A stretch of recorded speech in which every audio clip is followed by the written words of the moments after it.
Hello, welcome to জন বাঙালি। শুরু করতে চলেছি একটা নতুন ভ্লগ। আজ রেডি হয়ে গেছি।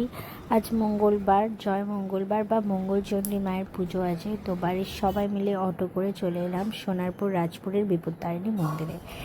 এই হচ্ছে মন্দিরের এন্ট্রান্স। এবার এখানে আমরা সবাই আস্তে আস্তে ঢুকবো। আমি এসছি, আমার বোন এসছে, বাবা এসছে, দাদু এসছে, আর আমার এক মাসি এসছে।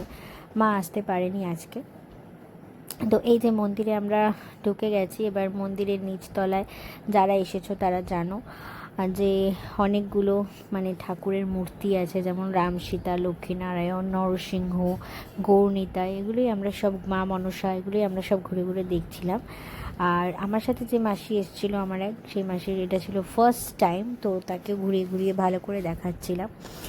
এখানে ইতিমধ্যে মা চণ্ডী মা, বিপত্তারিণী মায়ের পুজো শুরু হয়ে গেছে। সন্ধ্যা আরতি স্টার্ট হবে। এখন ঘড়িতে বাজছে প্রায় 5টা, আর 5:30, 6:45 নাগাদ মন্দির বন্ধ হয়ে যায়। তো সবাই এখানে বসে গেছে পুজো দেখার জন্য। আমরাও বসে গেছি আরতি দেখব বলে।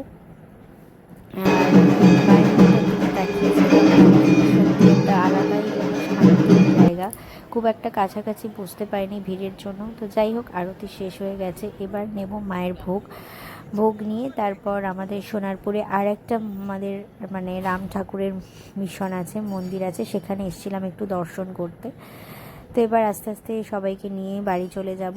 তো আজকের ব্লগটা আমি এখানে শেষ করছি। কেমন লাগলো আমাকে অবশ্যই কমেন্ট করে জানিয়ে দিও। যদি ভালো লেগে থাকে কিছু, তাহলে লাইক করো, শেয়ার করো, সাবস্ক্রাইব করো। সবাই খুব ভালো থেকো, বাবা।